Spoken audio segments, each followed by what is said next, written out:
ꯃꯌꯥꯝꯕꯨ ꯊꯣꯏꯕꯤ ꯀꯩꯁꯥꯝꯅ ꯇꯔꯥꯝꯅ ꯑꯣꯛꯆꯕꯒ ꯂꯣꯏꯅꯅ ꯏꯀꯣꯛꯅꯣꯅ ꯈꯨꯔꯨꯝꯖꯔꯤ꯫ ꯉꯁꯤꯁꯨ ꯃꯍꯧꯁꯥꯒꯨꯝ ꯃꯌꯥꯝꯒꯤꯗꯃꯛꯇ ꯌꯥꯝꯅ ꯅꯨꯡꯉꯥꯏꯔꯕ ꯋꯥꯔꯤ ꯃꯆꯥ ꯑꯃ ꯄꯨꯗꯨꯅ ꯂꯥꯛꯆꯔꯤ꯫ ꯋꯥꯔꯤ ꯑꯁꯤꯕꯨ ꯊꯥꯕꯤꯔꯛꯄꯅ ꯖꯦꯁꯤꯀꯥ ꯊꯤꯌꯥꯝ꯫ ꯍꯧꯖꯤꯛ ꯃꯌꯥꯝꯒꯤ ꯃꯐꯝꯗ ꯋꯥꯔꯤ ꯑꯁꯤ ꯈꯨꯗꯣꯜ ꯇꯝꯖꯔꯤ꯫ ꯃꯌꯥꯝ ꯄꯨꯟꯅ ꯇꯥꯃꯤꯟꯅꯔꯁꯤ꯫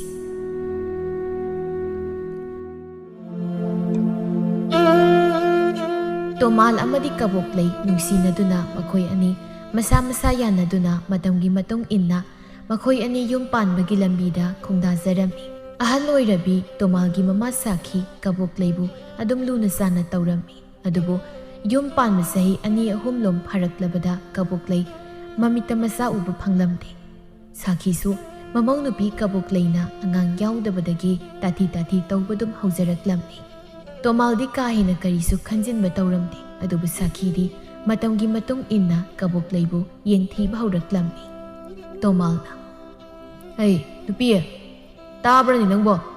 ꯑꯩ ꯍꯜꯂꯦꯅꯦ, ꯏꯟꯁꯥꯡ ꯃꯅꯥ ꯃꯁꯤꯡꯁꯤꯡꯁꯦ ꯂꯧꯁꯤꯜꯂꯨ ꯂꯥꯛꯑꯣ꯫ ꯇꯥꯕ꯭ꯔꯅꯤ ꯅꯪꯕꯣ? ꯅꯨꯄꯤ ꯇꯥꯔꯤꯕ꯭ꯔꯣ? ꯑꯩ ꯍꯜꯂꯦꯃꯤ꯫ ꯀꯗꯥꯏꯗ ꯂꯩꯒꯦ ꯅꯣꯏꯕꯣ?" ꯇꯥꯔꯦ ꯃꯈꯣꯏ ꯇꯥꯗ꯫ ꯑꯩ ꯃꯅꯤꯡꯂꯣꯝꯗ ꯆꯦꯡ ꯈꯩꯔꯨꯕꯅꯤ꯫ ꯀꯩꯅꯣ ꯑꯣꯟꯊꯣꯛꯅ ꯌꯥꯝꯅ ꯂꯩꯔꯦꯗ꯫ ꯇꯥ ꯇꯣꯃꯥꯜ, ꯁꯤꯗꯤ ꯍꯩ ꯔꯥꯁꯨ ꯌꯥꯝꯅ ꯌꯥꯎꯏꯅꯦ꯫ "ꯑꯣ, ꯑꯩꯗꯣ ꯉꯁꯤ ꯊꯕꯛꯀꯤ ꯁꯦꯜ ꯐꯪꯕ ꯑꯗꯨꯒꯤꯅꯤ꯫ ꯏꯃꯥꯗꯤ ꯀꯗꯥꯏ ꯆꯠꯈ꯭ꯔꯦ? ꯏꯃꯥ, ꯏꯃꯧ, ꯑꯩ ꯂꯥꯛꯑꯦ." ꯀꯩꯅꯣ ꯏꯕꯨꯡꯉꯣ, ꯂꯩꯔꯛꯇꯦꯕ ꯃꯌꯥꯝꯁꯤꯗꯤ? ꯅꯪꯅ ꯁꯤꯒꯨꯝꯕꯁꯦ ꯁꯦꯜ ꯃꯌꯥꯝ ꯑꯃ ꯊꯥꯗꯗꯨꯅ ꯂꯩꯔꯣ꯫ ꯁꯦꯜ ꯈꯔ ꯇꯨꯡꯁꯤꯟꯗꯨꯅ ꯑꯃꯥꯏꯕ ꯑꯃꯥꯏꯕꯤ ꯇꯥꯟꯅꯗꯅ ꯌꯦꯡꯊꯣꯛꯀꯦ ꯍꯥꯏꯕꯒꯤ ꯋꯥꯈꯜꯁꯨ ꯂꯩꯇꯦꯅꯦ꯫ ꯅꯨꯄꯥ ꯅꯪꯅ ꯈꯪꯗ꯭ꯔꯕꯁꯨ ꯅꯨꯄꯤ ꯅꯪꯅ ꯍꯥꯏꯔꯕꯁꯨ ꯌꯥꯏ꯫ ꯃꯁꯤꯗ ꯈꯪꯁꯤꯟꯅꯗꯗꯨꯅ ꯇꯦꯊꯔꯒ ꯑꯗꯨꯝ ꯂꯩꯗꯣꯏꯒꯤ꯫ ꯌꯦꯡꯅꯤꯡꯗꯕꯅ ꯃꯤꯠꯁꯤ ꯅꯥꯔꯦ ꯑꯩꯈꯣꯏꯗꯤ꯫ ꯑꯉꯥꯡꯁꯨ ꯅꯠꯇ꯭ꯔꯕꯅꯤ, ꯅꯁꯥꯅꯁꯨ ꯈꯔ ꯈꯪꯕ ꯌꯥꯏꯅ ꯅꯣꯏꯁꯨ꯫ ꯑꯗꯨꯗꯤ ꯅꯠꯇ꯭ꯔꯗꯅ ꯑꯩꯒꯤ ꯅꯨꯄꯥꯅ ꯏꯟꯁꯥꯡ ꯃꯌꯥꯝ ꯑꯃ ꯂꯩꯔꯛꯂꯕꯅꯤ, ꯃꯌꯥꯝ ꯍꯥꯎꯅ ꯊꯣꯡꯗꯨꯅ ꯆꯥꯔꯅꯤ ꯍꯥꯏꯗꯅ ꯑꯗꯨꯝ ꯍꯦꯛ ꯂꯩꯅꯦ꯫ ꯀꯩ ꯆꯥꯒꯦꯅ ꯈꯪꯁꯤꯟꯅꯗ꯭ꯔꯤꯅꯣ ꯈꯪꯗꯦ꯫ ꯌꯦꯡꯅꯤꯡꯗꯕꯅ ꯑꯃꯨꯛ ꯇꯣꯏꯕ ꯀꯩꯅꯣ ꯏꯃꯥꯅ ꯄꯪꯉꯥꯡꯗ ꯉꯥꯡꯉꯤ꯫ ꯃꯤ ꯑꯩꯅ ꯉꯁꯤ ꯊꯕꯛꯀꯤ ꯁꯦꯜ ꯈꯔ ꯐꯪꯉꯦ ꯍꯥꯏꯗꯅ ꯈꯔ ꯑꯗꯨꯝ ꯂꯩꯖꯔꯛꯄꯅꯤꯕ꯫ ꯅꯨꯃꯤꯠ ꯈꯨꯗꯤꯡꯒꯤ ꯂꯩꯔꯛꯄꯁꯨ ꯅꯠꯇꯦ, ꯅꯣꯡ ꯐꯥꯗꯣꯛꯁꯨ ꯑꯍꯥꯎꯕ ꯆꯥꯕ ꯌꯥꯏ ꯀꯩꯅꯣ ꯑꯩꯈꯣꯏꯁꯨ꯫ "ꯑꯣ, ꯑꯍꯥꯎꯕꯗꯨ ꯅꯠꯇ꯭ꯔꯗꯤ ꯆꯥꯅꯤꯡꯗꯦ ꯍꯥꯏꯕꯔꯣ? ꯅꯪꯒꯤ ꯅꯨꯄꯤ ꯑꯁꯤ ꯏꯕꯨꯡꯉꯣ ꯌꯥꯝ ꯍꯥꯎꯅ ꯄꯤꯖꯔꯒ ꯀꯔꯤꯕꯨ ꯀꯥꯟꯅꯗꯧꯔꯤꯕꯒꯦ? ꯃꯍꯩ ꯄꯥꯟꯗꯕꯤ ꯑꯁꯦ ꯑꯔꯤꯕ ꯄꯪꯆꯥ ꯃꯆꯥꯖꯅꯤ꯫ ꯅꯪꯅ ꯁꯤꯗꯅꯦ ꯍꯦꯟꯅ ꯋꯥꯅꯤꯡꯉꯥꯏ ꯀꯩꯁꯨ ꯑꯣꯏꯗꯦꯅꯦ ꯏꯕꯨꯡꯉꯣ." ꯀꯕꯣꯛꯂꯩ ꯇꯨꯃꯤꯟꯅ ꯂꯦꯞꯇꯨꯅ ꯂꯩꯔꯝꯕꯗꯨ ꯃꯅꯦꯝꯒꯤ ꯋꯥꯗꯨ ꯇꯥꯕꯗ ꯏꯃꯨꯡꯗ ꯆꯪꯈꯤ꯫ ꯑꯗꯨꯒ ꯃꯥꯒꯤ ꯐꯃꯨꯡꯗ ꯐꯝꯗꯨꯅ ꯀꯞꯆꯔꯝꯃꯤ꯫ ꯑꯗꯨꯝꯅ ꯃꯅꯦꯝ ꯁꯥꯈꯤꯅ ꯃꯤꯕꯨ ꯅꯨꯡꯉꯥꯏꯅꯤ ꯅꯨꯡꯉꯥꯏꯔꯣꯏ ꯈꯪꯗꯅ ꯉꯥꯡꯕ ꯍꯥꯏꯕꯁꯤ ꯁꯥꯈꯤ ꯃꯥꯒꯤ ꯍꯩꯅꯕꯤꯅꯤ꯫ ꯌꯨꯝꯗꯨꯗ ꯀꯕꯣꯛꯂꯩꯕꯨ ꯃꯆꯥ ꯌꯥꯎꯗꯦ ꯍꯥꯏꯗꯨꯅ ꯏꯟꯊꯤ ꯅꯨꯡꯉꯥꯏꯅ ꯇꯧꯕ ꯅꯠꯇꯦ ꯁꯥꯈꯤꯅ꯫ "ꯀꯩꯗꯧꯔꯒꯦ ꯅꯨꯄꯤ? ꯅꯪꯅ ꯑꯃꯨꯛ ꯁꯤꯗ ꯐꯝꯗꯨꯅ ꯂꯩꯔꯝꯃꯤꯁꯤꯕꯣ? ꯑꯥꯗ ꯄꯣꯠꯆꯩꯁꯤꯡ ꯑꯁꯤ ꯆꯥꯏꯗ꯭ꯔꯣ ꯂꯩꯍꯧꯔꯤꯕꯁꯦ? ꯂꯣꯏꯁꯤꯜꯂꯕ ꯌꯥꯗ꯭ꯔꯣ ꯅꯪꯕꯣ? ꯀꯩꯗꯧꯔꯒꯦꯕ ꯀꯩꯗꯧꯔꯒꯦꯕ ꯅꯨꯄꯤ? ꯅꯪꯕꯨ ꯏꯃꯥꯅ ꯍꯥꯏꯕ ꯋꯥꯗꯨꯗ ꯋꯥꯈꯜ ꯅꯨꯡꯉꯥꯏꯇ꯭ꯔꯤꯔꯣ? ꯏꯃꯥꯅ ꯍꯥꯏꯕꯨ ꯀꯩꯅꯣ? ꯅꯪꯅ ꯈꯪꯗꯅ ꯂꯩꯔꯝꯕ ꯅꯠꯇ꯭ꯔꯣ ꯏꯃꯥꯒꯤ ꯃꯑꯣꯡꯁꯦ? ꯑꯗ ꯀꯔꯤꯒꯤ ꯅꯪꯅ ꯑꯃꯨꯛ ꯑꯉꯥꯡꯗꯧꯅ ꯅꯄꯨꯛꯅꯤꯡ ꯁꯣꯟꯊꯔꯤꯕꯅꯣ ꯅꯨꯄꯤ? ꯑꯗꯨꯃꯥꯏꯅ ꯇꯧꯒꯅꯨ, ꯑꯩ ꯅꯨꯡꯉꯥꯏꯇꯦ." "ꯇꯥ ꯇꯣꯃꯥꯜ, ꯏꯃꯥꯅ ꯍꯥꯏꯔꯤꯕꯁꯤ ꯆꯨꯝꯃꯤ꯫ ꯑꯩꯗꯤ ꯃꯍꯩ ꯄꯥꯟꯗ꯭ꯔꯕꯤ ꯎꯄꯥꯜꯒꯨꯝꯕꯅꯤ꯫ ꯁꯥꯒꯩꯁꯤꯗ ꯇꯤꯟꯖꯔꯕꯁꯨ ꯑꯩꯅ ꯁꯥꯒꯩꯁꯤꯒꯤ ꯆꯥꯔꯣꯟ ꯁꯨꯔꯣꯟ ꯄꯤꯕ ꯉꯝꯒꯗꯕ ꯃꯥꯟꯗ꯭ꯔꯦ꯫ ꯑꯩ ꯏꯄꯥꯝꯗ ꯍꯟꯈ꯭ꯔꯣꯔ ꯇꯥ ꯇꯣꯃꯥꯜ? ꯌꯨꯝꯁꯤꯗ ꯑꯩꯅ ꯂꯩꯗꯨꯅ ꯀꯥꯟꯅꯕ ꯑꯝꯇ ꯂꯩꯇ꯭ꯔꯦ꯫ ꯑꯩ ꯆꯠꯈ꯭ꯔꯒꯦ." "ꯀꯩꯅꯣ ꯀꯕꯣꯛꯂꯩ ꯅꯪꯅ ꯍꯥꯏꯗꯨꯕꯣ? ꯀꯩꯅꯣꯕ? ꯑꯗꯨꯝꯅ ꯃꯇꯨꯡꯗ ꯑꯃꯨꯛ ꯀꯟꯅ ꯍꯥꯏꯒꯅꯨꯀꯣ꯫ ꯑꯩ ꯇꯥꯕ ꯅꯨꯡꯉꯥꯏꯇꯦ ꯑꯗꯨꯒꯨꯝꯕ ꯋꯥꯗꯣ꯫ ꯃꯇꯨꯡꯗ ꯑꯗꯨꯃꯥꯏꯅ ꯍꯥꯏꯒꯅꯨꯀꯣ꯫ ꯆꯠꯂꯣ, ꯑꯥꯗ ꯆꯥꯏꯗꯨꯅ ꯂꯩꯔꯤꯕꯁꯤꯡꯗꯣ ꯑꯃꯨꯛꯇ ꯂꯣꯏꯁꯤꯜꯂꯨꯁꯣ꯫ ꯆꯠꯂꯣ, ꯃꯇꯝꯁꯦ ꯌꯧꯈ꯭ꯔꯕꯅꯤ꯫ ꯑꯗꯨꯒ ꯆꯥꯛ ꯊꯣꯡꯅꯕ ꯇꯧꯔꯣ꯫ ꯆꯠꯂꯣ, ꯑꯩ ꯆꯥꯛꯀ ꯂꯥꯝꯂꯕꯅꯤ." "ꯍꯣꯏ ꯇꯥꯗ, ꯑꯩ ꯇꯧꯖꯔꯨꯔꯒꯦ꯫ ꯃꯈꯣꯏ ꯇꯥꯗ ꯐꯤꯔꯣꯟ ꯍꯣꯡꯗꯣꯛꯄꯤꯔꯣ." ꯃꯅꯦꯝ ꯁꯥꯈꯤꯅ ꯇꯥꯊꯤ ꯇꯧꯔꯕꯁꯨ ꯇꯣꯃꯥꯜꯅꯗꯤ ꯃꯥꯒꯤ ꯅꯨꯄꯤ ꯀꯕꯣꯛꯂꯩꯕꯨ ꯇꯥꯊꯤ ꯇꯧꯖꯔꯝꯗꯦ꯫ ꯃꯔꯥꯏꯕꯛꯀꯤꯅꯤ ꯈꯟꯗꯣꯛꯇꯨꯅ ꯑꯗꯨꯝ ꯂꯩꯃꯤꯟꯅꯕ ꯄꯥꯝꯖꯔꯝꯃꯤ꯫ ꯑꯗꯨꯕꯨ ꯁꯥꯈꯤꯗꯤ ꯀꯕꯣꯛꯂꯩꯕꯨ ꯌꯥꯝꯅ ꯅꯨꯡꯁꯤꯔꯝꯗꯦ꯫ ꯅꯣꯡꯃꯇ ꯃꯆꯥꯅꯤ ꯃꯃꯧꯅꯤ ꯍꯥꯏꯕ ꯈꯪꯗꯕ ꯃꯈꯩ ꯉꯥꯡꯁꯛꯇꯨꯅ ꯇꯧꯔꯝꯃꯤ꯫ ꯅꯣꯡꯃꯒꯤ ꯅꯨꯃꯤꯠꯅꯤ ꯇꯣꯃꯥꯜꯁꯨ ꯊꯕꯛ ꯆꯠꯈꯤꯔꯝꯃꯤ꯫ ꯀꯕꯣꯛꯂꯩꯁꯨ ꯌꯦꯅꯈꯥ ꯂꯨꯈꯥ ꯋꯥꯏ ꯇꯩꯊꯣꯛꯆꯔꯝꯃꯤ꯫ ꯅꯨꯃꯤꯠꯇꯨꯃꯗꯤ ꯊꯕꯛ ꯏꯪꯈꯥꯡ ꯂꯣꯏꯁꯤꯜꯂꯤꯉꯩꯗ ꯆꯥꯛ ꯑꯗꯨ ꯈꯔ ꯃꯈꯩ ꯑꯗꯨꯝ ꯊꯦꯡꯈꯤꯔꯝꯃꯤ꯫ ꯀꯕꯣꯛꯂꯩꯁꯨ ꯐꯅ ꯊꯨꯅ ꯊꯣꯡꯖꯅꯕꯗꯤ ꯍꯣꯠꯅꯖꯕꯅꯤ, ꯑꯗꯨꯕꯨ ꯍꯦꯛꯇ ꯌꯥꯗꯦ꯫ ꯄꯨꯝꯅꯃꯛ ꯃꯊꯟꯇꯅ ꯂꯣꯏꯁꯤꯟꯖꯕꯅꯤ꯫ ꯃꯅꯦꯝ ꯁꯥꯈꯤꯁꯨ ꯃꯧ ꯍꯦꯛ ꯂꯥꯛꯄꯗꯒꯤ ꯊꯕꯛ ꯃꯅꯥꯝꯇ ꯌꯥꯎꯕ ꯅꯠꯇꯦ꯫ Imungduda kaboklegi mateng pangnaba kanasu leiramde. Hauzik phauba sak loidrabi imungsibu sakhi yagi imungsi natana khulsida atopa imung amatek leiramaroinya. Karibu tawraga leibano khangde. Ngasai imungsida suru hek neiraga leibasibo. Ai mawa. Nate nangbu sak thonglibro natraga nung phutlibra nangbo chakhumduda matamsi yauri haibasi khangdabra nangbo. Hauzik phauba sak loidrabadubu kari tawraga leigeni he bema. Ma loidore ai thuna sakse loisinaba tawjaragi ma. Ngasido ina khaga maningado wairam khara sitnan tawringaida khar thengdokri ma. Ai thuna loisinaba tawragi ma. Oi bema noi napamda tawningba tawba thongningba matamda chak thongba noina tawningba matamda thabak tawbadudi yumsidadi yaroi ni bema.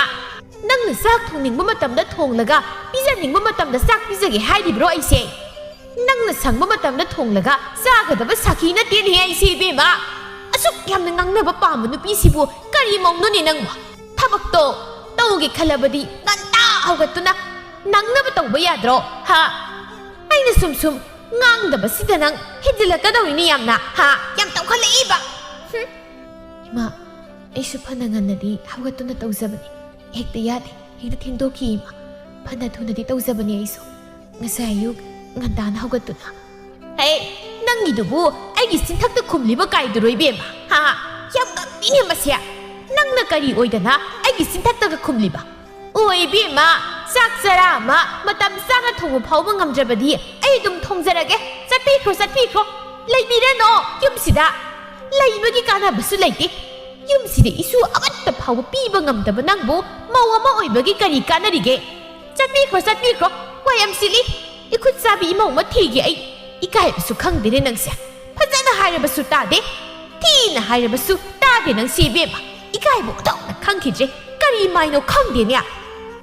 Ima thadagi atopa nupi ama thibada ai kaisu haizaroi atubu aibu yumsidagi chatlo haibu wahaidudi haibigano ima. Hausikbu mahu oirabi aina ipamda handuna matom karamna leigani ima. Adu matangdi imana aingonda haibigano adumda haibigano aibu yumsidagi tanthokbigano ima. Ahengdagi ai magi chak matam chana thongjagi ima ai thonglagi. Yingning he bema nangi nawada kapchil lauksinna duna tawraga nawaduna pangthabagumna aisu pangthagadaw manbro ha yam yingning deko yam yingning de haibasini aina iruluzaba halakpada nangna sak oiramdrabadi kayadi natai sarui he nang natai charoi haribasini aina. Hoima ai loisinjarurage ima sai thabiruro ai chak thijaramlage ima. Sakhi asumna mamau nupi kabokleida thina ngangduna saiba haibasi magi hainabi oikri. Kabokleisu manemna ngangjari-bado mafana nungaitrabasu mapamna satke haibadi nongmada khanjakhide. Nongmagi numitni kabokleidu leikaigi masesing amaga lambida thengnarami. Hai kabokleya nangbu kadai chatluino nanga thengnabase yam phare bema ngasidi isese nanga unaningduna leiramlibani. Noida lakadawsu noi ine do yam talli bema khoidi isau paklang langbani noi nanem do ibema nang phada wairi yam haina bo loina yeba nangdi ai khoidi ngamjaroi khoi bema ngamoi ai sidi ise tharo ai se awangi ni hoida maruki sel thilubani che ai khoi ma bu khaino iche mathanda do pangang da ngangjari ni iche kaisu khaluno mabuk ningdadi kaisu khanjadabani nong phadoksu adum koiro oise ado ise tharo isena ayu uneningdo leiramlibasibu kai matangi noiche. Oi bema aikhoi pam ka hek thangnaba khuldo ada amaiba phaba leirini bema nangbo nangnya aduda tachat khabu lei bema aikhoi ki mamagi masanu pama matan yaw luhung sai mari mu helabani bema angang yawdadana adugane moido adugi maibadu yengbadagi hausiti miron khrei nupi do ichina ne nangi nongdo khangbanina wase nongona mo tahagi haiduna khalibase kuirabani nang adudane noi tomalga tanaraga amu tatsaluso mado hausik mini yam ayena yam kana hainai nang tatsaluko hoi che ai soidana satki moi tadaga tanaraga ai soidana satki iche isena ne pause ngonda haibirakpa yam nungai re che ai suyum sida nungaina lepam sapamga khangmana tredai che o aduni isi hoisu khangdaba nate ni bema noi inegi magul chak chana khangi bema Aduna isena nangbu nungsiduna sum hairibani. Ado ise so muk chatlage. Angang do matanta lehawi. Nang chatlu ko amukta chatlu hairisini chena. Hoi che, aisu sangkrage che. Numidangi matamni. Chak toklaba matung Saki magi kada tumba sangkhirammi. Aduga Tomalsu magi kada sangki. Kabuk lady thabay khang loisinduna leirammi. Mana thabak loisinba loiraduna kada sangaktuna lakpa matamda Tomal tumlamtri. Magi nupana tumlamdabaduda kabuk lay Tomalda ngasay tharon na hairak wasingdo magi nupada loina tamzarammi. Yani bu hairabadi chatlaga loire kaino nupi. Nang na fani khanbado adum taw ay karisu hairoi. Ado ay di satpa pharak tado male. Thabak khara sinba matang haibado waina hujikanse. Adubu adugi thabak tudi ay di thingthaba pamde. Aduna thuna tongdaba tawsi. Hayi hangsit sel khara phangadaba lay. Adun chathau. Kari lamdane ba. Aisu sigi thabakse thingthaba pamde makhoi tada. Thuna tahobana phayena khali. Mafambudi ise tharu hoigi mapamlomdani yam lapa nateda.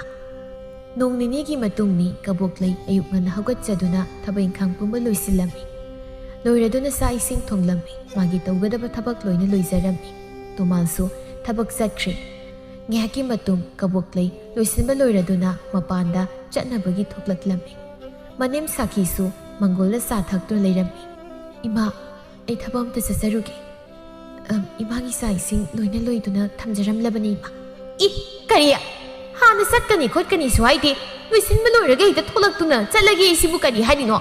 Nati adubu kanana tawnage bema nang mangairenya chatningu matamda chatpa. Tang hekta tawningba tawkhibagi mawngni nangidudia. Nati ima. Ngasise tatnaba khotnabasu leite. Thabansu yamna phai hai. Aduna chatsage tawbani. Ma ise tharu hoigi mapamlomda yamna phaba amaiba ma lei hai ma. Mana tawraga laitin khuramnaga angang yawba ngami hai. Yamna phaba ahaiba amaibani hai. Aduda ngasise numit ka phaba sida chatke tawbani ma. Makoi tahadagasu tanaduna wari sana zarabani. Mana su ngasise chatlo na hairami ma. Nuina tayna naw mangainin. Yumsi nuina paalo ne bema. Ayama lay haibagi karimda kanadreni yumsida. Nuina thokpa nuina apambadune tawrisi yumsida. Kaya di yame nuina amaiba maibida sel thadarisya. Karimda kanabasu nataba. Sel tinglaga tokpa ngakta natro. Oy suuroidabada. Manghan takhan malakpo inhek tawradana. Yumsida hek khonggul tarakpadagi yumungsigi nungayay phapumnamak loina mangkrabani mangkraba. Ma yamna phaba amaibani haibaduda amuktang chacharugi tawbani ma. Isona sanduna ay nongmudi soidana mamam oirakani haiba ay thajaye ma. Wo yare bema yare. Kari thoina ngangja sainu khangni. Adumaina haidana chakhiba ngaktani. Oibra ngasi phau amathai oidi. Tajaningdri bema tajaningdri. Lingbikhro yare lingbikhro.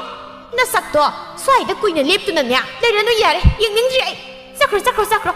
Kuram liba lai mayamduga siyangdum pamuinya. Saki asumna mamong nupi kaboklayda thina ngangbirami. Kaboklaysu ngangasu ngangna yumadudagi thoklaktuna amaibadugi manakta satkirami. Mamoga manemga lainariba mariyadu nongmagi sum kaitharai. Kaboklayna fana niyum sumna mawama oibagi thawdang pumnamak lawrasu manem sakina mamongna tawribadu mana oina amata thabikhide. Pumnamak-sing nasi kaboklay miyak phawba laudana adum khangjarami. Nongma nungthilgi matamni. Kaboklay adu masangamdi haiduna magi kani hiptuna leirami. Sakina mamong nupi dubu kana isaw langduna kaurami. Hay mawa! Kaidawragi nangbo imungda! Mawa! Wa mawa! Tadra nangbo! Kaidawragi ni he! Mungsa kaidawribno khangdini masibo. Karibo tawribno khangdeba. Masida kama nungsa suru hik naida lainya. Kari thoina tawda saino khang. Wa haibamga lairoi ba ai. Ima kari haigi ima ai sasi ngamdaduna ngihak adum hipcharubani ima. O kari haigi ima kaina. Onthok na sumingsin na kreda ko ibema. Nang nahaibasi onthok na su haikre harisini.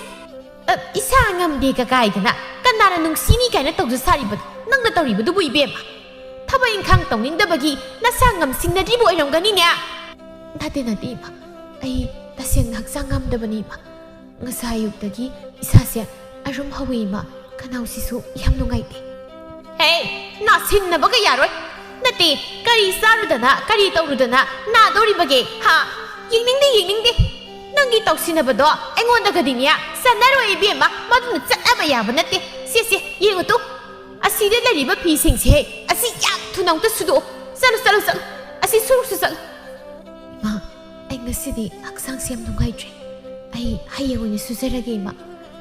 Hayegoy na ngata suzarage. Ay haksang se taseng na ngamdaduna tawbani ma. Kariya, nang na hayeng surage hayraga hekta yabro. Ha, nangi nakada laybra isya. Imung sida yum sid layge hayrabadi niya. Nang na tawning ba tawbadi yaroi biyema. Noy napamda kusira si tawbado. Sida yaroi ye biyema. Nangi apaba tawge hayrabadi. Nayumduna sakpikroy biyema sakpikro. Som ikaiba siya. Khangsilaktriba sibu kariginoba nangbo. Uthaw ikaiba khangkijhe nangse. Yum sid laybirado haybabu. Chikaki khangna sukang khangsinada laybasi. Kari mai noy biyema nangi sibo. Ima, tokpiru yari. Ay pisingsu susaragi ima. Aseng masuma ngakta hayraklabanina nasangamdabaga loyna swai mangkhrabra ibiyema. Loyna pharamani ni hawjiktiya. Saki si hayramduna imungda sangkri. Kabok laysu masangamda manemna putoklama pisingdo loyna suzarami. Ising kahena sotlubagi kabok lay masangamdabado yamna henjilami. Numidangi matamdadi masado pumna narami. Hawgaduna sa ising thongba phawba ngamjaramde. Magi nupa tomal na halakpada kabuk lay oiramliba phibamdo ngasai nungthildagi kahini henjilami. Nubi, kaino nangbo imada gamda haydrabo nasangamdi haydana.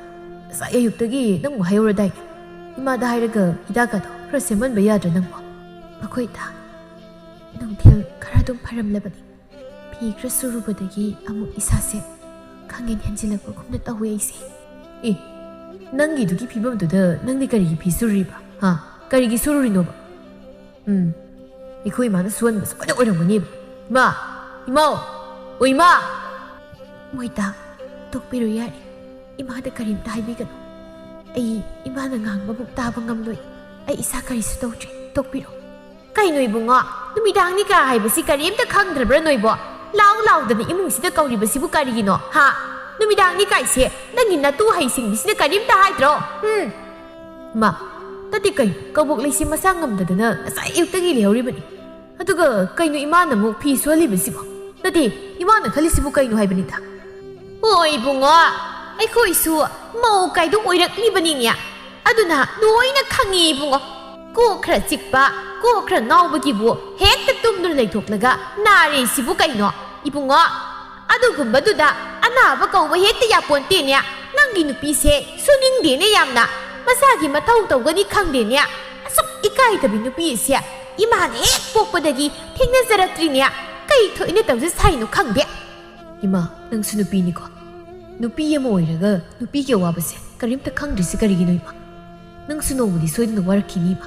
Nang nakabok lidi yengse nasa nungaijadi. Makoy dada yari tokpiru. Thangnabana taraga khatnaba soidna malan numidangsida tokpiru yari.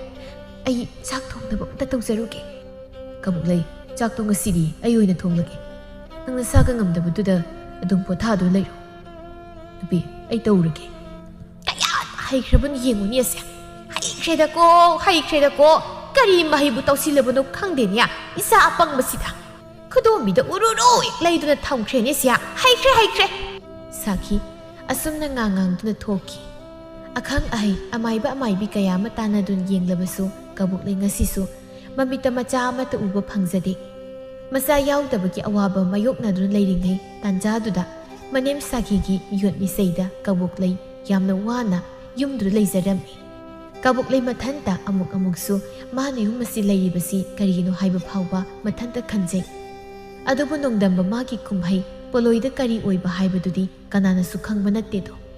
Nomagi numitni kabuk laygi manna mamemsadu masalgi manakta asa thak mayam ama puduna lakjarami. Haiba inama yam thajidi laoi nama kakalo tasodi yarokdra. Nakoi tasodi thabak ge payadi yibema hojikse aduna laktre. Inama ithan toin hekta laklabani. Nang nasangamdi haibaduda nahan lakadabado inamasu adok pharak taradun layraba. Aduna ngasi sangingaisida hekta laklabani. Isalbu ꯀꯔꯤꯁꯨ ꯇꯧꯗ꯭ꯔꯕ꯭ꯔꯣ ꯏꯅꯝꯃ ꯅꯍꯥꯟꯅ ꯐꯈ꯭ꯔꯦꯗ ꯑꯅꯥꯕꯕꯨꯗꯤ ꯍꯧꯖꯤꯛꯇꯤ ꯀꯔꯤꯁꯨ ꯇꯧꯗ꯭ꯔꯤ ꯏꯅꯝꯃ ꯑꯗꯨ ꯏꯅꯝꯃ ꯂꯥꯛꯄꯁꯤ ꯀꯩ ꯆꯥꯅꯤ ꯆꯥꯛ ꯆꯥꯅꯕ ꯑꯌꯨꯛꯇ ꯑꯣꯏꯅ ꯂꯥꯛꯀꯦꯁꯨ ꯍꯥꯏꯗꯦ ꯑꯩ ꯆꯥ ꯂꯣꯜꯂꯨꯒꯦ ꯏꯅꯝꯃ ꯆꯥꯒ ꯊꯛꯈꯤꯗꯧꯅꯤꯀꯣ ꯑꯌꯨꯛꯀꯗꯣ ꯅꯈꯣꯏ ꯇꯥꯆꯧꯒ ꯃꯥꯒ ꯑꯣꯏꯅ ꯅꯣꯡꯃ ꯂꯥꯛꯇꯨꯅ ꯆꯥꯔꯒꯦ ꯆꯥꯛꯇꯣ ꯅꯪꯁꯨ ꯁꯨꯛꯂꯥꯛ ꯍꯦꯛ ꯂꯥꯛꯇꯦ ꯏꯕꯦꯝꯃ ꯈꯔꯁꯨ ꯂꯥꯛꯎꯅꯤ ꯅꯪꯁꯨ ꯏꯅꯦꯕꯨ ꯂꯩꯇꯕ꯭ꯔꯣ ꯃꯈꯣꯟ ꯃꯋꯥ ꯑꯝꯇ ꯇꯥꯗꯦꯅꯦ ꯏꯃꯥꯗꯣ ꯑꯁꯨꯝ ꯃꯅꯤꯡꯂꯣꯝꯗ ꯂꯩꯍꯧꯏ ꯏꯅꯝꯃ ꯍꯥꯏꯅꯔꯤꯉꯩ ꯇꯥꯟꯖꯥꯗꯨꯗ ꯁꯥꯈꯤꯁꯨ ꯃꯄꯥꯟꯗ ꯊꯣꯛꯂꯛꯂꯝꯃꯤ ꯏꯅꯦ ꯑꯩ ꯂꯥꯛꯑꯝꯃꯤꯅꯦ ꯏꯅꯦ ꯑꯣ ꯅꯪ ꯂꯥꯛꯏꯕ꯭ꯔꯣ ꯏꯕꯦꯝꯃ ꯑꯣ ꯊꯪꯅꯕꯒꯤ ꯏꯟꯗꯣꯟ ꯍꯣꯏꯗ ꯃꯣꯏꯒꯤ ꯃꯁꯨ ꯑꯃ ꯂꯩꯌꯦ ꯃꯣꯏꯗ ꯉꯥꯏꯍꯥꯛ ꯆꯠꯂꯒ ꯑꯉꯥꯡ ꯂꯛꯅꯔꯨꯒꯦ ꯍꯥꯏꯗꯅ ꯊꯣꯛꯂꯛꯂꯤꯕꯅꯤ ꯑꯩꯈꯣꯏꯗꯤ ꯏꯃꯤꯠꯇꯁꯨ ꯏꯁꯨꯒꯥꯏꯗꯣ ꯎꯗ꯭ꯔꯕꯅꯤꯅ ꯃꯤꯒꯤ ꯃꯁꯨ ꯂꯛꯅꯔꯨꯈꯤꯒꯦ ꯏꯕꯦꯝꯃ ꯐꯝꯃꯨ ꯅꯆꯜꯒꯅꯦ ꯋꯥꯔꯤ ꯋꯥꯇꯥꯏ ꯇꯧꯗ ꯂꯩꯍꯧꯀꯣ ꯑꯩꯈꯣꯏꯗꯤ ꯁꯥꯒꯩ ꯑꯁꯤꯒꯤ ꯏ ꯃꯨꯠꯄꯗꯤ ꯌꯥꯔꯣꯏ ꯑꯗꯨꯅ ꯅꯈꯣꯏꯒꯤ ꯅꯆꯜ ꯑꯁꯦ ꯒ꯭ꯌꯥꯟ ꯈꯔ ꯇꯥꯍꯜꯂꯝꯃꯣ 이베마 낭나 떠오르가 없다. 아이는 앙삭보다가디 와칼 따드레 너희기 나자는 비시 이베마. 아시 하이람두나 사키 통갈놈다 토키 멤사소 사키는 하이람니보도 갸나돔 따자라미. 이몽두다 마기 마사누피 까복 레이도 마사 야우다버기 인티노가이나 떠위드레 하이버시 멤사소 강자라미. 베마 까복 레이 낭부 юм시다. 이니기 몽마 떠우시다. 낭부 까마이나 레이니기 베마. 도마우디 가림타 하이다브라. 너희 뭉시 떠나리시고. 이나마 낭기 칸보도 와칼세 얌사이. 너희 따서우나소 낭부 юм도 오이나 레이라시 하이나소 하이바니. юм시다 낭기 오이리바 피밤시다. 이나마나소 낭시 레헤닝드리 베마. 아다 가리노 떠오라가 너희 따서우가 이가 떠오라가 분노 오이나 레이루구나 파라브라 칼레이 베마 아이나디. 너희 이니기 몽세 이나마 얌도 와이데. 시부 ꯅꯪꯅ ꯊꯑꯣꯏꯒꯤ ꯇꯧꯕ꯭ꯔꯕ ꯃꯥꯂꯦꯝ ꯁꯪꯁꯥꯔꯁꯤꯗ ꯃꯃꯤꯠꯇ ꯃꯆꯥ ꯎꯅꯤꯡꯗꯕ ꯃꯃꯥ ꯑꯣꯏꯅꯤꯡꯗꯕ ꯅꯨꯄꯤꯕꯨ ꯀꯅꯥ ꯂꯩꯒꯦ ꯈꯪꯗꯦ ꯏꯕꯦꯝꯃ ꯅꯪ ꯋꯥꯈꯜꯗꯣ ꯃꯨꯟꯅ ꯑꯃꯨꯛꯇꯪ ꯈꯟꯊꯧꯀꯣ ꯏꯅꯝꯃꯅ ꯍꯥꯏꯒꯗꯕꯗꯤ ꯏꯆꯜꯒꯤ ꯀꯔꯤ ꯋꯥꯠꯀꯦ ꯑꯩꯈꯣꯏ ꯃꯌꯥꯝ ꯂꯩꯔꯤꯁꯤꯅꯤ ꯃꯣꯏꯅ ꯍꯦꯛꯇ ꯉꯥꯡꯅꯤꯡꯉꯦ ꯍꯥꯏꯗꯨꯅꯁꯨ ꯄꯪꯍꯦꯟꯗꯤ ꯍꯦꯟꯖꯤꯟꯕ ꯌꯥꯕ ꯅꯠꯇꯦ ꯅꯪ ꯃꯨꯟꯅ ꯋꯥꯈꯜ ꯈꯜꯂꯨꯀꯣ 이ꯅꯝꯃ ꯉꯁꯤꯒꯤꯗꯤ ꯆꯠꯂꯒꯦ ꯅꯪ ꯅꯁꯥꯒꯗꯣ ꯅꯥꯍꯟꯕ ꯌꯥꯗꯦꯀꯣ ꯐꯖꯅ ꯆꯦꯛꯁꯤꯟꯅ ꯂꯩꯌꯨꯀꯣ 이베마 도만수 탱나닝ꯕꯅꯤ ꯑꯩꯁꯦ ꯑꯗꯨ ꯊꯦꯡꯅꯗ꯭ꯔꯦ ꯅꯣꯡꯃ 마가 ꯄꯨꯟꯅꯃꯨꯛ ꯂꯥꯛꯑꯣ 이베마 ꯅꯣꯏ ꯇꯥꯁꯧꯅꯁꯨ ꯍꯥꯏꯕꯅꯤ ꯍꯣꯏꯅ ꯑꯩ ꯃꯈꯣꯏ ꯊꯥꯗ ꯁꯣꯏꯗꯅ ꯍꯥꯏꯒꯦ ꯁꯈꯤꯗꯨ ꯊꯪꯅꯕꯒꯤ ꯌꯨꯝꯗ ꯇꯥꯃꯨ ꯍꯣꯏꯗ ꯀꯣꯏꯔꯛꯂꯝꯃꯤ ꯇꯥꯃꯨ 이베마 ꯅꯈꯣꯏ ꯍꯋꯥꯏ ꯃꯨꯕꯤꯁꯤꯗꯤ ꯑꯣꯟꯊꯣꯛꯅ ꯐꯔꯦꯗ ꯌꯥꯝ ꯄꯥꯟꯒꯗꯧ ꯃꯥꯜꯂꯤꯅꯦ ꯁꯤꯗꯤ ꯃꯄꯥꯟꯒ ꯌꯥꯝ ꯁꯥꯏ ꯍꯥꯏꯋꯥꯅꯤ ꯅꯪꯕꯣ ꯁꯈꯤ 이베마 ꯈꯪꯗꯦ ꯃꯄꯥꯟꯗꯪ ꯁꯥꯔꯒ ꯇꯣꯛꯇꯣꯔꯤꯕ꯭ꯔꯥ ꯀꯔꯤꯅꯣ 이수 ꯃꯌꯥꯝꯁꯤꯅ ꯀꯣꯏꯆꯦꯟ ꯆꯦꯟꯗꯅ ꯁꯥꯟꯅꯕꯗ ꯏꯟꯁꯥꯡ ꯅꯥꯄꯤꯒ ꯂꯣꯏ ꯇꯦꯛꯇꯨꯅ ꯂꯣꯏꯔꯛꯄꯣꯠꯅꯤꯗ ꯇꯥꯃꯣ ꯑꯣꯟꯊꯣꯛꯅ ꯅꯨꯡꯉꯥꯏꯖꯔꯝꯅꯤꯗꯀꯣ ꯅꯪꯗꯤ 이베마 ꯅꯆꯥꯅꯁꯨ ꯃꯌꯥꯝꯒ ꯂꯥꯡꯗꯅ ꯌꯥꯝ ꯅꯨꯡꯉꯥꯏꯔꯝꯅꯤꯕꯣ ꯑꯗꯨꯒꯨꯝꯕ ꯄꯨꯟꯁꯤꯗꯣ ꯑꯩꯈꯣꯏꯗꯤ ꯐꯪꯒꯗꯕꯕꯨ ꯃꯥꯟꯗ꯭ꯔꯦꯗ ꯇꯥꯃꯣ ꯍꯥꯏ ꯑꯗꯣ ꯍꯥꯏꯁꯨ ꯍꯥꯏꯕꯅꯤ ꯁꯈꯤ ꯐꯅꯗꯤ ꯀꯨꯏꯔꯦ ꯇꯣꯃꯥꯜꯅ ꯃꯌꯨ ꯃꯀꯩ ꯄꯥꯜꯂꯤꯕꯁꯦ ꯑꯉꯥꯡ ꯑꯃꯠꯇ ꯍꯦꯛ ꯌꯥꯎꯖꯔꯗꯤ ꯅꯨꯡꯉꯥꯏꯒꯗꯕꯅꯤ ꯅꯪꯁꯨ ꯇꯧꯔꯤꯁꯦ ꯇꯥꯃꯣ 이베마 ꯃꯃꯥꯡ ꯃꯄꯣꯛꯇ ꯀꯔꯤ ꯄꯥꯞ ꯂꯪꯖꯈꯤꯕꯅꯣ ꯈꯪꯗ꯭ꯔꯦ ꯃꯁꯤꯒꯤ ꯑꯋꯥꯊꯕꯤ ꯂꯥꯕꯁꯤꯕꯨ ꯑꯩꯒꯤ ꯏꯃꯧ ꯑꯣꯏꯅ ꯐꯪꯂꯤꯕꯁꯦ ꯑꯩ ꯈꯪꯗ꯭ꯔꯦ ꯇꯥꯃꯣ ꯑꯩ ꯈꯜꯂꯨꯔꯒ ꯄ꯭ꯔꯥꯟꯁꯦ ꯄ꯭ꯔꯣꯛ ꯆꯥꯛꯄ ꯍꯥꯏꯗꯨ ꯑꯣꯏꯔꯕꯅꯤ ꯑꯩ ꯍꯥꯏꯔꯤꯁꯤ ꯐꯅ ꯑꯣꯏꯗꯨꯅꯁꯨ ꯃꯗꯨ ꯃꯁꯥꯅ ꯋꯥꯈꯜ ꯈꯔꯗꯤ ꯇꯥꯕ ꯌꯥꯔꯕꯅꯤ ꯑꯗꯨ ꯑꯉꯥꯡꯁꯨ ꯅꯠꯇꯦ ꯌꯨꯝꯗꯨꯗ ꯅꯨꯄꯥ ꯑꯅꯤ ꯁꯨꯕꯁꯨ ꯅꯠꯇꯦ ꯀꯩꯅꯣꯃ ꯈꯟꯅꯕ ꯌꯥꯔꯕꯅꯤ ꯁꯈꯤ ꯑꯗꯨꯕꯨ ꯃꯥꯅ ꯌꯨꯝꯗꯨꯗ ꯁꯨꯝ ꯂꯩꯁꯤꯜꯂꯕꯗꯤ ꯀꯃꯥꯏꯅ ꯌꯥꯗꯧꯔꯤꯒꯦ ꯃꯁꯥꯅ ꯋꯥꯈꯜ ꯑꯗꯨꯛ ꯌꯥꯎꯗ꯭ꯔꯤꯕꯗꯨꯕꯨ ꯀꯔꯤꯒꯤꯅꯣ ꯃꯥꯅ ꯌꯨꯝꯗꯨꯗ ꯁꯨꯝ ꯂꯩꯁꯤꯜꯂꯕꯗꯤ ꯁꯥꯒꯩ ꯑꯗꯨ ꯃꯨꯠꯄꯩꯗ ꯁꯣꯏꯗꯅ ꯑꯣꯏꯔꯅꯤ ꯀꯩꯅꯣ ꯈꯔ ꯈꯟꯅꯍꯧꯕꯅ ꯐꯠꯇ꯭ꯔꯣ ꯁꯈꯤ ꯅꯪꯕꯣ ꯅꯪꯅ ꯇꯨꯃꯤꯟꯅ ꯑꯗꯨꯝ ꯂꯩꯊꯣꯛꯂꯕꯗꯤ ꯌꯥꯔꯣꯏꯅꯦ ꯁꯈꯤ 이베마 ꯑꯁ ꯇꯥꯃꯣ 이베마 ꯅꯪꯕꯨꯅꯦ ꯑꯩꯅ ꯍꯥꯏꯗꯕ ꯉꯥꯡꯗꯕ ꯋꯥ ꯂꯩꯇ꯭ꯔꯦꯅꯦ ꯑꯁꯨꯛ ꯏꯀꯥꯏ ꯈꯪꯗꯕꯤ ꯅꯨꯄꯤꯁꯦ ꯂꯩꯔꯝꯃꯣꯏ 이베마 마나부 ꯌꯨꯝꯁꯤꯗꯒꯤ ꯍꯦꯛ ꯆꯠꯈ꯭ꯔꯕꯗꯤ ꯑꯩ ꯋꯥꯏ ꯑꯃ ꯁꯪꯒꯗꯕꯅꯤ 이베마 ꯏꯆꯥ ꯅꯨꯄꯥꯁꯦ ꯃꯥꯅ ꯄꯨꯛꯁꯨꯝꯈ꯭ꯔꯕꯅꯤ 이베마 ꯑꯁꯤꯗ ꯆꯠꯈꯤꯅꯕ ꯐꯅꯌꯥꯝꯅ ꯀꯟꯅꯗꯤ ꯉꯥꯡꯕꯅꯤ ꯏꯀꯥꯏꯕ ꯈꯪꯗꯦꯅꯤ ꯇꯥꯃꯣ ꯅꯪꯕꯣ ꯁꯨꯡꯆꯠ ꯍꯦꯛ ꯆꯠꯂꯨ ꯌꯥꯗꯦ ꯀꯩ ꯅꯨꯄꯤꯅꯣ ꯈꯪꯗꯦ ꯍꯦꯛ ꯄꯦꯜꯂꯕ ꯃꯁꯤꯗ ꯆꯠꯈ꯭ꯔꯕꯗꯤ ꯏꯃꯧ ꯅꯨꯄꯤ ꯑꯃ ꯊꯤꯗꯨꯅ ꯏꯆꯥꯁꯦ ꯆꯥꯎꯅ ꯂꯨꯍꯣꯡꯕꯤꯒꯦ ꯈꯜꯂꯤꯕꯅꯤ ꯑꯩꯁꯨ ꯇꯥꯃꯣ ꯅꯨꯄꯤꯁꯨ ꯂꯩꯔꯕꯅꯤ ꯃꯣꯏ ꯃꯅꯦꯅ ꯁꯤꯟꯗꯅ ꯅꯨꯄꯤ ꯃꯁꯛ ꯃꯇꯧꯒ ꯐꯖꯈ꯭ꯔꯕꯤ ꯑꯃ ꯂꯩꯔꯕꯅꯤ ꯑꯁꯤꯗ ꯆꯠꯈꯤꯕ ꯂꯥꯏ ꯈꯨꯔꯝꯂꯤꯕꯅꯤ ꯑꯩ ꯁꯥꯈꯤ ꯃꯧꯗꯨꯗ ꯉꯥꯛꯇ ꯍꯥꯏꯕ ꯌꯥꯔꯣꯏꯅꯦ ꯇꯣꯃꯥꯜꯒꯁꯨ ꯋꯥꯔꯤ ꯐꯖꯅ ꯑꯝꯇ ꯁꯥꯟꯅꯧꯀꯣ ꯅꯪ ꯀꯕꯣꯛꯂꯩ ꯌꯨꯝꯁꯤꯗ ꯑꯗꯨꯝ ꯂꯩꯕ ꯍꯥꯏꯕꯁꯦ ꯁꯥꯒꯩ ꯑꯗꯨ ꯄꯨꯡꯃꯨꯠ ꯍꯦꯛ ꯃꯨꯠꯀꯗꯧꯔꯤꯕꯅꯤ ꯁꯥꯈꯤ ꯅꯪꯕꯣ ꯅꯪ ꯃꯨꯟꯅ ꯈꯜꯂꯨꯀꯣ ꯃꯨꯟꯅ ꯈꯜꯂꯨ ꯍꯥꯏꯔꯤꯕꯁꯤꯅꯤ ꯑꯁꯨꯝꯅ ꯍꯧꯈꯤꯕꯅ ꯅꯣꯡ ꯅꯤꯅꯤꯒꯤ ꯃꯇꯨꯡꯅꯤ ꯁꯥꯈꯤ ꯀꯕꯣꯛꯂꯩꯅ ꯊꯣꯡꯂꯤꯕ ꯆꯥꯛ ꯏꯟꯁꯥꯡꯗꯨ ꯍꯥꯎꯇꯦ ꯍꯥꯏꯗꯨꯅ ꯏꯁꯧ ꯇꯧꯔꯝꯃꯤ ꯑꯁꯨꯛ ꯍꯥꯎꯇꯕ ꯏꯟꯁꯥꯡꯁꯤꯕꯨ ꯀꯅꯥꯅ ꯊꯣꯡꯕ ꯍꯧꯅꯒꯦꯕ ꯁꯤꯕꯣ ꯏꯟꯁꯥꯡ ꯊꯣꯡꯉꯤꯅꯦꯗꯅ ꯃꯆꯨ ꯃꯅꯝ ꯌꯥꯏꯅꯝ ꯍꯦꯛꯅꯝꯃꯗꯅ ꯑꯣꯒꯦꯕꯨ ꯇꯧꯏꯅꯦ ꯏꯃꯥ ꯏꯄꯦꯝꯃ ꯏꯃꯥ ꯏꯄꯦꯝꯃ ꯀꯔꯤ ꯆꯥꯛ ꯈꯨꯊꯣꯡ ꯁꯤꯕꯣ ꯁꯨꯛ ꯌꯥꯝꯅ ꯏꯁꯨ ꯇꯥꯗꯕ ꯐꯅ ꯇꯥꯛꯏ ꯉꯥꯡꯉꯤ ꯂꯧꯗꯦ ꯌꯨꯝꯁꯤꯗ ꯆꯨꯔꯨ ꯆꯨꯔꯨ ꯍꯦꯛ ꯂꯩꯁꯤꯟꯅ ꯂꯩꯔꯤꯕꯁꯤꯕꯨ ꯀꯔꯤ ꯃꯥꯏꯅꯣ ꯈꯪꯗꯦꯅꯦ ꯁꯨꯛ ꯏꯀꯥꯏꯕ ꯈꯪꯗꯕꯁꯤꯕꯣ ꯌꯨꯝꯁꯤꯗ ꯅꯪꯅ ꯁꯨꯝ ꯅꯩꯁꯤꯟꯗꯨꯅ ꯂꯩꯔꯕꯗꯤ ꯏꯆꯥꯁꯤꯅ ꯀꯃꯥꯏꯅ ꯅꯨꯄꯤ ꯑꯇꯣꯞꯄ ꯄꯨꯔꯛꯄ ꯌꯥꯗꯧꯔꯤꯒꯦ ꯃꯁꯤꯁꯨ ꯑꯩꯅ ꯑꯃꯨꯛ ꯊꯤꯟꯗꯨꯅ ꯇꯥꯛꯎ ꯍꯥꯏꯔꯤꯕ꯭ꯔꯥ ꯈꯪꯗꯦꯕ ꯅꯠꯇꯦ ꯀꯔꯤꯒꯤꯅꯣ ꯈꯪꯗꯦꯌꯦ ꯑꯁꯨꯛ ꯌꯥꯝꯅ ꯍꯥꯏꯅꯕ ꯄꯥꯝꯂꯤꯕꯁꯤꯕꯣ ꯅꯍꯥꯛ ꯊꯛꯇ ꯏꯃꯨꯡ ꯑꯁꯦ ꯄꯨꯡꯃꯨꯠ ꯍꯦꯛ ꯃꯨꯠꯂꯨ ꯍꯥꯏꯔꯤꯕ꯭ꯔꯣ ꯑꯩ ꯄ꯭ꯔꯥꯟ ꯑꯁꯦ ꯄ꯭ꯔꯣꯛ ꯄ꯭ꯔꯣꯛ ꯍꯦꯛ ꯆꯥꯛꯏ ꯑꯣꯟꯊꯣꯛꯅ ꯆꯥꯈ꯭ꯔꯦꯕ ꯑꯩ ꯁꯥꯈꯤ ꯑꯩꯒꯤ ꯂꯥꯏꯕꯛꯁꯦ ꯑꯣꯟꯊꯣꯛꯅꯁꯨ ꯊꯤꯈ꯭ꯔꯦꯗꯀꯣ ꯑꯩ ꯃꯥꯡꯒꯣꯜꯗ ꯁꯥꯈꯤꯅ ꯉꯥꯡꯂꯤꯕ ꯃꯌꯥꯝꯗꯨ ꯀꯕꯣꯛꯂꯩꯁꯨ ꯏꯃꯨꯡꯗ ꯂꯣꯏꯅ ꯇꯥꯔꯝꯃꯤ ꯃꯊꯟꯇ ꯏꯃꯨꯡꯗ ꯌꯥꯝꯅ ꯀꯞꯆꯔꯝꯃꯤ ꯀꯕꯣꯛꯂꯩ ꯃꯥꯅ ꯌꯨꯝ ꯑꯁꯤ ꯄꯪꯀꯥꯏ ꯀꯥꯏꯍꯟꯒꯗꯧꯔꯕ꯭ꯔꯥ ꯍꯥꯏꯅ ꯃꯊꯟꯇ ꯈꯟꯖꯩ ꯀꯕꯣꯛꯂꯩ ꯅꯨꯃꯤꯗꯥꯡꯒꯤ ꯃꯇꯝꯅꯤ ꯆꯥꯛ ꯏꯁꯤꯡ ꯇꯣꯛꯂꯦ ꯃꯥꯒꯤ ꯅꯨꯄꯥ ꯇꯣꯃꯥꯜꯁꯨ ꯆꯥꯛ ꯇꯣꯛꯂꯗꯨꯅ ꯆꯪꯈ꯭ꯔꯦ ꯆꯥꯛ ꯇꯣꯛꯂꯗꯨꯅ ꯁꯥꯈꯤꯁꯨ ꯃꯥꯒꯤ ꯃꯆꯥꯅꯨꯄꯥ ꯇꯣꯃꯥꯜꯗ ꯅꯨꯄꯤ ꯑꯃ ꯊꯤꯅꯕ ꯍꯥꯏꯗꯨꯅ ꯋꯥꯔꯤ ꯁꯥꯟꯅꯔꯝꯃꯤ ꯑꯗꯨꯕꯨ ꯇꯣꯃꯥꯜꯅ ꯃꯃꯥꯒꯤ ꯋꯥꯗꯨ ꯌꯥꯔꯝꯗꯦ ꯊꯕꯛ ꯏꯪꯈꯥꯡ ꯂꯣꯏꯔꯗꯨꯅ ꯀꯕꯣꯛꯂꯩꯁꯨ ꯃꯈꯣꯏ ꯀꯥꯗ ꯆꯪꯂꯛꯂꯝꯃꯤ ꯑꯗꯨꯒ ꯃꯥꯒꯤ ꯅꯨꯄꯥ ꯇꯣꯃꯥꯜꯒ ꯋꯥꯔꯤ ꯁꯥꯟꯅꯗꯨꯅ ꯂꯩꯔꯝꯃꯤ ꯃꯈꯣꯏ ꯇꯥꯗ ꯅꯪ ꯏꯃꯥꯒꯤ ꯑꯃꯗꯤ ꯏꯃꯨꯡꯁꯤꯒꯤ ꯌꯦꯡꯗꯨꯅ ꯅꯨꯄꯤ ꯑꯃ ꯊꯤꯅꯕ ꯇꯧꯕꯤꯌꯨ ꯑꯩ ꯏꯃꯥꯅ ꯉꯥꯡꯕ ꯃꯌꯥꯝꯁꯦ ꯈꯥꯡꯗꯨꯅ ꯇꯥꯗꯨꯅ ꯂꯩꯕ ꯉꯝꯂꯛꯇ꯭ꯔꯦ ꯑꯩ ꯑꯃꯅ ꯃꯔꯝ ꯑꯣꯏꯔꯒ ꯏꯃꯨꯡ ꯑꯁꯤꯒꯤ ꯁꯥꯒꯩ ꯑꯁꯦ ꯃꯨꯠꯍꯟꯕ ꯑꯩ ꯄꯥꯝꯗꯦ ꯃꯈꯣꯏ ꯇꯥꯗ ꯑꯗꯨꯅ ꯅꯨꯄꯤ ꯑꯃ ꯊꯤꯕꯤꯔꯣ ꯃꯈꯣꯏ ꯇꯥꯗ ꯑꯩꯅ ꯌꯨꯝꯁꯤꯗ ꯑꯗꯨꯝ ꯂꯩꯔꯕꯗꯤ ꯌꯥꯝꯅ ꯑꯀꯥꯏꯕ ꯍꯥꯏꯕꯗꯨ ꯂꯥꯛꯀꯅꯤ ꯁꯣꯏꯗꯅ ꯏꯃꯥ ꯍꯣꯏꯅ ꯁꯤꯜꯂꯤꯕ ꯅꯨꯄꯤꯁꯦ ꯃꯈꯣꯏ ꯇꯥꯗꯅ ꯁꯣꯏꯗꯅ ꯌꯥꯕꯤꯌꯨ ꯀꯩꯅꯣ ꯅꯨꯄꯤ ꯅꯪꯅ ꯍꯥꯏꯔꯤ ꯋꯥꯗꯨꯕꯨ ꯏꯃꯥꯅ ꯁꯤꯜꯂꯒ ꯃꯣꯏ ꯅꯥꯏꯔꯒ ꯑꯩꯈꯣꯏꯅ ꯍꯦꯛꯇ ꯌꯥꯒꯗ꯭ꯔꯣ ꯅꯨꯄꯤ ꯂꯩꯔꯕ ꯑꯩꯅ ꯃꯇꯧ ꯀꯔꯝꯅ ꯅꯨꯄꯤ ꯑꯇꯣꯞꯄ ꯑꯃꯒ ꯑꯃꯨꯛ ꯂꯨꯍꯣꯡꯗꯧꯔꯤꯕꯒꯦ ꯀꯕꯣꯛꯂꯩ ꯑꯩꯒꯤꯗꯤ ꯅꯪ ꯂꯩꯔꯤꯁꯤꯗꯤ ꯅꯪ ꯅꯠꯇꯕ ꯑꯇꯣꯞꯄ ꯅꯨꯄꯤ ꯑꯃꯇ ꯍꯟ ꯌꯦꯡꯒꯦ ꯈꯟꯗ꯭ꯔꯦ ꯑꯩ ꯅꯠꯇꯦ ꯃꯈꯣꯏ ꯇꯥꯗꯒꯤ ꯋꯥꯈꯜꯗꯣ ꯃꯗꯨ ꯌꯥꯔꯣꯏ ꯑꯩꯕꯨ ꯇꯁꯦꯡꯅ ꯅꯨꯡꯁꯤꯕꯤꯔꯕꯗꯤ ꯑꯩꯅ ꯍꯥꯏꯔꯤꯕꯁꯤ ꯌꯥꯕꯤꯌꯨ ꯃꯈꯣꯏ ꯇꯥꯗꯅ ꯑꯩꯁꯨ ꯏꯃꯥꯒꯤ ꯑꯋꯥꯕꯁꯤ ꯈꯪꯉꯤ ꯃꯈꯣꯏ ꯇꯥꯗ ꯑꯗꯨꯅ ꯅꯨꯄꯤ ꯑꯃ ꯊꯤꯗꯨꯅ ꯏꯃꯥꯕꯨ ꯃꯁꯨ ꯑꯃꯠꯇ ꯄꯤꯕꯤꯌꯨ ꯃꯈꯣꯏ ꯇꯥꯗ ꯑꯩ ꯈꯥꯡꯕ ꯌꯥꯕꯗꯤ ꯈꯥꯡꯕꯅꯤ ꯑꯗꯨꯕꯨ ꯍꯧꯖꯤꯛꯇꯤ ꯈꯥꯡꯕ ꯉꯝꯕꯒꯤ ꯄꯥꯡꯒꯜ ꯂꯩꯁꯤꯜꯂꯛꯇ꯭ꯔꯦ ꯑꯩ ꯌꯨꯝꯗ ꯍꯟꯈ꯭ꯔꯒꯦ ꯑꯗꯨꯒ ꯃꯈꯣꯏ ꯇꯥꯗꯅ ꯏꯃꯥꯅ ꯍꯥꯏꯔꯤꯕꯁꯦ ꯑꯃꯨꯛꯇ ꯌꯥꯕꯤꯌꯨ ꯑꯩꯕꯨ ꯊꯃꯣꯏ ꯁꯦꯡꯅ ꯅꯨꯡꯁꯤꯕꯤꯔꯕꯗꯤ ꯑꯩꯅ ꯍꯥꯏꯔꯤꯕꯁꯦ ꯑꯃꯨꯛꯇ ꯌꯥꯕꯤꯌꯨ ꯃꯈꯣꯏ ꯇꯥꯗ ꯏꯃꯥꯒꯤ ꯑꯅꯤꯡꯕ ꯄꯥꯝꯕꯁꯦ ꯑꯃꯨꯛꯇ ꯑꯅꯤꯡꯕ ꯊꯨꯡꯍꯟꯕꯤꯌꯨ ꯃꯈꯣꯏ ꯇꯥꯗ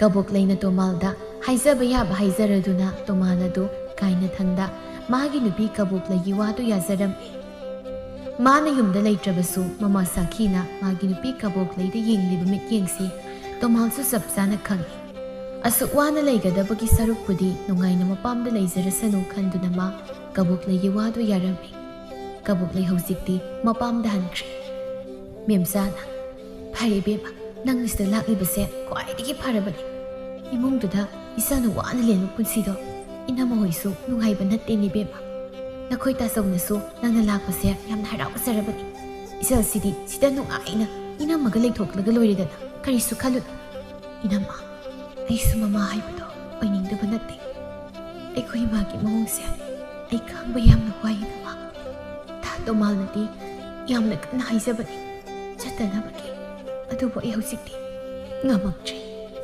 ꯑꯩ ꯌꯥꯝꯅ ꯋꯥꯔꯤ ꯏꯅꯝꯃ ꯍꯧꯖꯤꯛꯇꯤ ꯏꯅꯝꯃꯒ ꯅꯨꯡꯉꯥꯏꯅ ꯂꯩꯊꯣꯛꯂꯒ ꯂꯣꯏꯔꯦꯗꯅ ꯏꯆꯜꯁꯤꯗꯤ ꯀꯩꯁꯨ ꯈꯜꯂꯨꯅꯨꯁꯤ ꯊꯕꯛ ꯏꯪꯈꯥꯡꯒ ꯑꯃꯠꯇ ꯇꯧꯕ ꯌꯥꯔꯣꯏ ꯏꯅꯝꯃꯅ ꯂꯣꯏꯅ ꯇꯧꯗꯣꯔꯤꯕꯅꯤ ꯅꯨꯡꯉꯥꯏꯅ ꯌꯨꯝꯁꯤꯗ ꯄꯣꯊꯥꯔꯒ ꯂꯩꯒꯗꯕꯅꯤ ꯏꯆꯜꯁꯤꯗꯤ ꯀꯕꯣꯛꯂꯩ ꯃꯄꯥꯝꯗ ꯍꯜꯂꯛꯇꯨꯅ ꯑꯣꯏꯅ ꯃꯥꯒꯤ ꯃꯕꯨꯡ ꯃꯅꯝꯃꯒ ꯃꯄꯥꯝꯗ ꯌꯥꯝ ꯅꯨꯡꯉꯥꯏꯅ ꯅꯨꯡꯁꯤ ꯆꯥꯟꯅꯅ ꯂꯩꯃꯤꯟꯅꯔꯝꯃꯤ ꯑꯗꯨꯒ ꯁꯣꯝꯗꯅ ꯇꯣꯃꯥꯜ ꯑꯗꯨ ꯃꯃꯥꯍꯣꯏ ꯃꯅꯦꯍꯣꯏ ꯃꯌꯥꯝꯅ ꯀꯟꯅ ꯁꯤꯟꯗꯨꯅ ꯊꯦꯝꯗꯨꯅ ꯍꯥꯏꯅꯔꯕ ꯃꯇꯨꯡꯗ ꯅꯨꯄꯤ ꯃꯁꯤ ꯂꯥꯡꯗꯨꯅ ꯂꯨꯍꯣꯡꯂꯝꯃꯤ ꯅꯨꯄꯤ ꯑꯗꯨ ina kairaksu yamna khuli ahung awun mayam amasu purai Sakhi di pung pen bahai badu oirambi adubu Sakhi ki mamong nupi anubi oiriba ayingbi yamna tanba suning nomningba phawdabi nupi am oirambi kabok laigedi yamna khenare ayingbi do nung sina ngali basya phanadi koire nya hausi phawba hawgalakani khangdabi mausibu kari maunu nya mawa o mawa ayingbi ya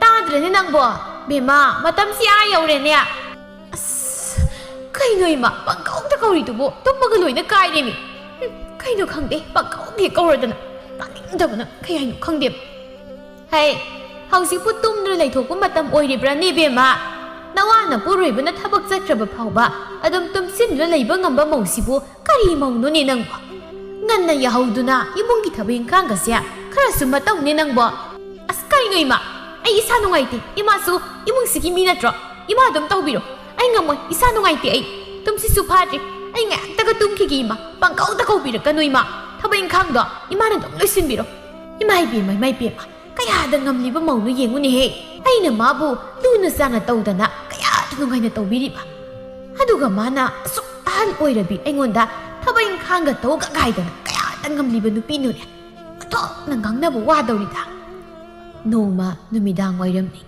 yasang lakpagi matamni ayingbidu ayuk anganbadagi mapamna chatkibadu hauzik phawba halaklamdri Sakhina imungki thabain khang pumba tawzarami tanzaduda tomansu halaklamni Sakhina ibungo nang halaklabra imasya nang wari khara sananingbani magi bungo kai wari nuima ai thabak chalubagi khraga wabani kai wa ima ibungo nangi nupi isna chatlibani sat asi nangwa karim ta haidra brai bungo nangi nupi asya mawa moibagi lisat ama satin imung asigi thabain khang akattasu tawgani khangde ahal oirabi nama aina loina tawdru leire masi pumnamak asi nangwa karim te hek khangda brai magi bungo ima madogi wadu aingonda haibirikado ima na sinduna yamna pamjana lawkibi namong natro ima ga dum ngamna baino aingonda madogi wadu hairakado phaniyamna aina ngamoi haiduna haijakibu natro husiki ima na ngamduna namdana duwongduna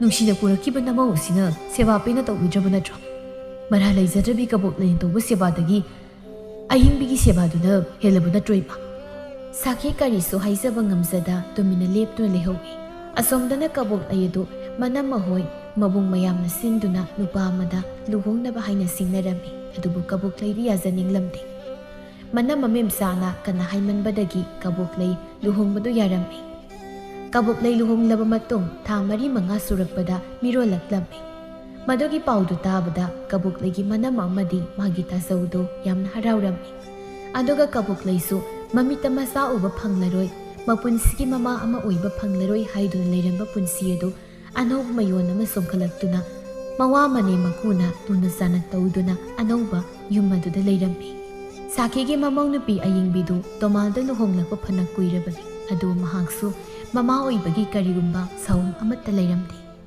Sakhi langtaknaba charang khoirangnaba nongma nonggi hinjilaklammi mamong nupi ayingbibu puduna laifam kayada khuram halammi maduda sunatana aphaba ahaiba amaiba maibi kaya tanarammi pumnamak asi oiduna su ayingbi angang oiba ngamjaramde laiten su khurumba yaba khurumlabani adubu kaina thangda soiribasi nupi mangondadi oiramdri Sakhigi masa nupa tomaldo oirammi tomalgi laibakta masa saron suron pidabu oirammi Sakhidi madu khanglakpa mikupta yamna mathwai wajarammi mana kabok leida tawki mayamdu mathanta hauziktada ningamjaramde masa nupana soibadagi mamitta masa uba ngamdaba oirammi magi nupi kabok lei adugi maral natte haibasi Sakhi ngasidi khanjaraklammi matam kharagi matungda kabok leisu masa nupa ama phangjakre haiba pawasi Sakhi su tarammi aduga magi mamong nupi ayingbisu mapamda hankirammi